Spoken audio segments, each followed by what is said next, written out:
اضيف على يا ريت. احمد اتفضل يا استاذ. انه الفيلم ده شكله مختلف عن الافلام التسجيليه اللي كلنا بنتفرج عليها. صحيح. دايما بنشوف الفيلم التسجيلي بشكله الواقعي.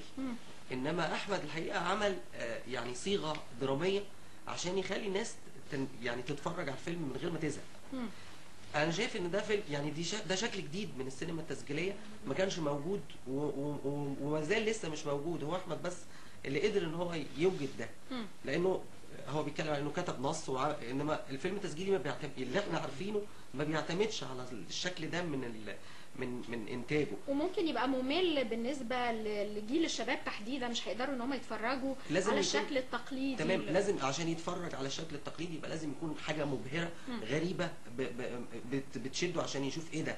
انما لو بيتفرج مثلا على فيلم تسجيلي عن مدينه او قريه او وجوه، بنشوف وجوه وبنشوف ناس بتتحرك يمين وشمال، حركة مجتمع في النهار عاملة ازاي، بالليل عاملة ازاي. انما ان احنا نشوف فيلم تسجيلي متضفر معاه شكل درامي، ده حاجة جديدة الحقيقة. احمد يعني فاجئنا بيها.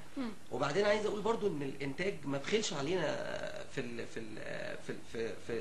الفيلم يعني.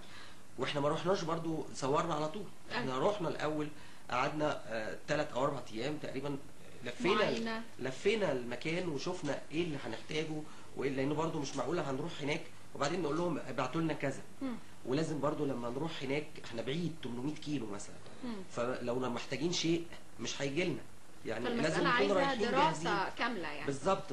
وده طبعا برضو محتاج انتاج يعني. الانتاج ما بخلش علينا الحقيقه بكل الوسائل اللي ساعدتنا في ان نعمل الفيلم اللطيف ده. اكيد. وفي النهايه يعني اكيد التجربه كانت مفيده ومثمره لفريق العمل، واعتقد كمان ان هي نتمنى ان هي تكون مثمره للجذب السياحي لمدينه مهمه جدا وعريقه زي مرسى مطروح.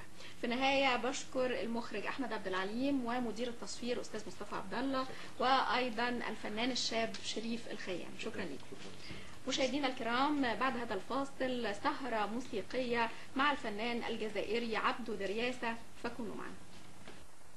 ايه خيالك راح فين؟ واضح ان الواقع هنا بقى زي الخيال بالظبط، عشان كده انا اكتفيت بالمعاينه اللي انا عملتها، بس لازم اجي تاني عشان اكمل الفيلم بتاعي والاغنيه هنا في ماراثون، قصدي مطروح.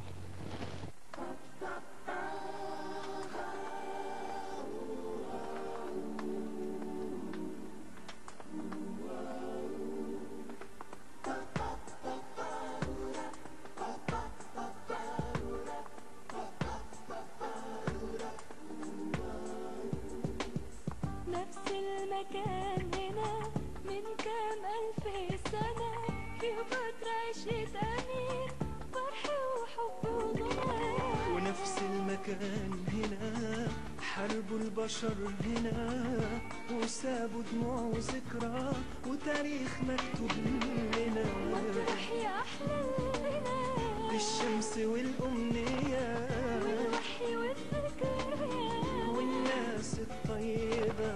الحرب كانت هنا والحب كان هنا، لكن اللي فضل لنا العيش والصبر. مطروح يا أحلى البلاد، مطروح يا أحلى البلاد.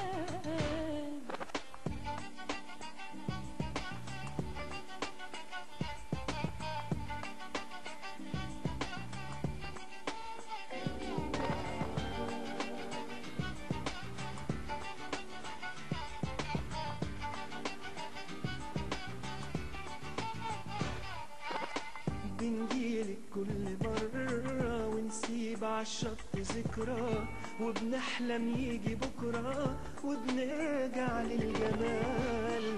شارع وحاضر ونداك نقول حاضر، ومن عالبعد قادر يوصفنا بالخيال. مطروح يا أحلى البلاد، الشمس والأمنيات والوحي والذكريات والناس الطيبة.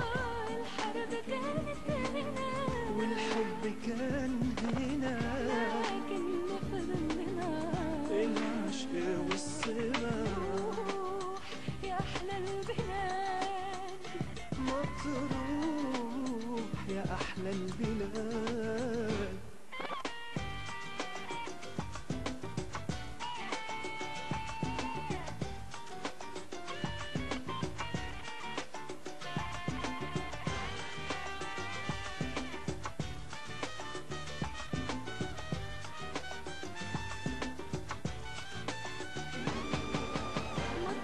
يا أحلى البلاد في الشمس والأمنية والوحي والذكريات والناس الطيبة الحرب كانت هنا والحب